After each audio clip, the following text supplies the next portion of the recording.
too hard such a hard concept to like I would be like, what does too hard even mean? I think that you have a rate of output that occurs over a period of time. And if the rate of output decreases kind of precipitously at some point, then you know you're not being effective anymore. And so like on a micro level, even hour to hour throughout a day, you know, your output will go down, and then you have to sleep at some point. Then you wake up and then your output goes up again. And so I think like the idea of being burned out, like I don't think anyone's like, people don't burn out when they're playing video games. Not really. I mean, maybe some people, but like for the most part, you can like kind of keep doing it. And I think that burnout just means that the reward for the work that you're doing has either you have habituated to that reward, so you've gotten used to it, so it no longer really rewards you anymore, or the cadence of that reward, which is meaningful, has continued to extend in terms of how frequently you get rewarded, which are both two different ways of basically saying the same thing, which is just you're not getting out of it what you wanted to get out of it. And so I think that is when people, quote, get burned out. I don't think it has anything to do with the amount of work that you're doing. Fundamentally, if we describe a behavior set within a given condition, then it's a skill that we can develop. And we develop skills through modeling, and we develop through role playing with basically seeing what other people do and then doing it ourselves. And so like, it doesn't matter what you're trying to learn. If you like, and it's just that there are some skills that people think reading, people think math, people think like public speaking, like these are all skills, but it's like, in what way does podcasting not fall into that category? In what way does having a conversation not fall into that category? Of course it does. And so I don't see it as any different. The only thing is that you want to have some sort of feedback loop so you can know you're getting better. But even just the fact of just like after every podcast, if you had 5 minutes, you're like, okay, what did I do well? What can I do better? And then the next day reviewing all the podcasts and then doing it again, like eventually you would no longer get fatigued from it because you'd habituate. And so for that one podcast, if you only do one a month, you're probably gonna have, you know, your adrenals will dump while you're having the podcast. You have, you know, anxiety, your heart rate goes up, you start sweating. But if you do it all the time, then it no longer creates an adrenal response because you were just accustomed to doing it. If you think about skill acquisition in general, now this is relatively well documented, but like you do like if I want to learn any new skill, so rather than saying like, what am I good at? I think it's sometimes more valuable to say like, what do I want to get good at? Now, people have, quote, proclivities, or they're like, oh, I'm naturally predisposed to these things. Maybe, but you can't control your genetics, and maybe you don't know.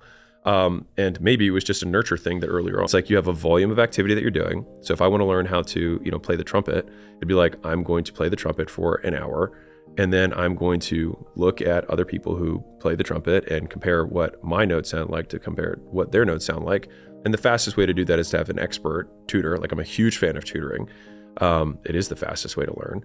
The second fastest is in small groups. And the third is to join a community of people who already have the same skill. And then you can basically learn through osmosis.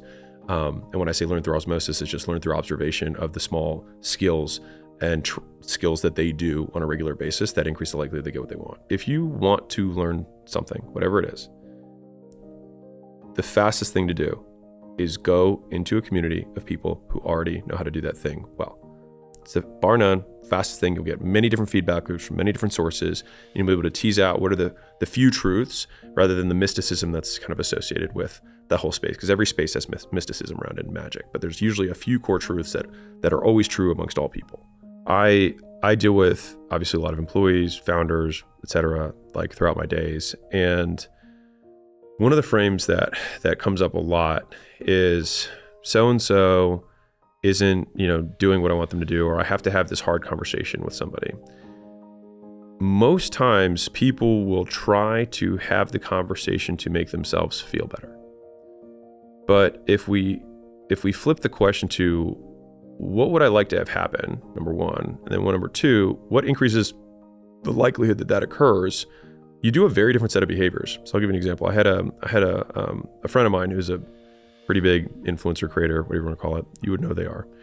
And she had basically a beef with a different creator who had like stolen some stuff or something like that. And so she was like, hey, what do you think I should say to this guy? And I was like, well, what do you want to have happen?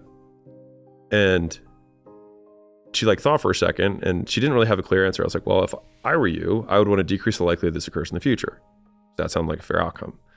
She was like, yeah. I was like, okay, well, does you yelling at him for it decrease the likelihood that occurs in the future? Or does he just do it and then he's just not friends with you?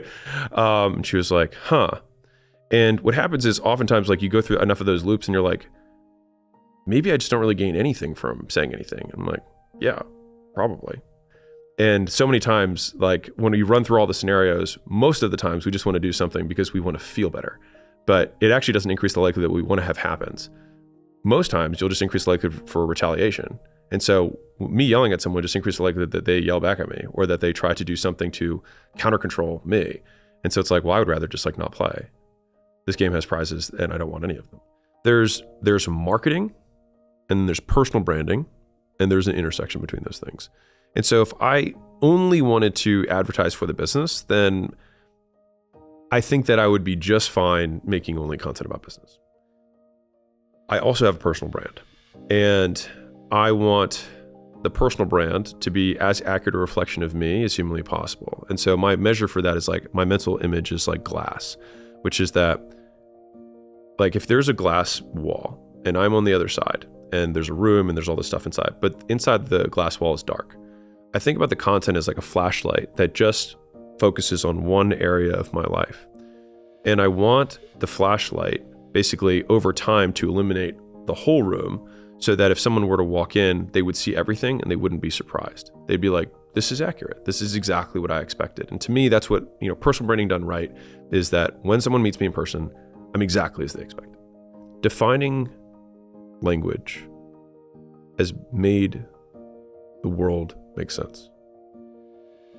And the vast majority of people spend a lot of their time talking to other people and thinking that they're communicating when really they make face noise at the other person, and that person can't define any of the terms that they're hearing and then just has some loose definition that they don't really operate on that they're listening. And that's why, the vast majority of time, like nothing occurs when people talk. They just like make noise at each other because they've been rewarded for making noise at each other in the past, right? And so in thinking about that, I think I've gotten much better as a communicator. I've gotten much better as a teacher. I've gotten much better as a learner. Because I can observe, I think, the pieces that matter most, which is what are the actions? What are they doing? Right. And so it all this is my view of the world, is that everything comes down to behavior. What do you do?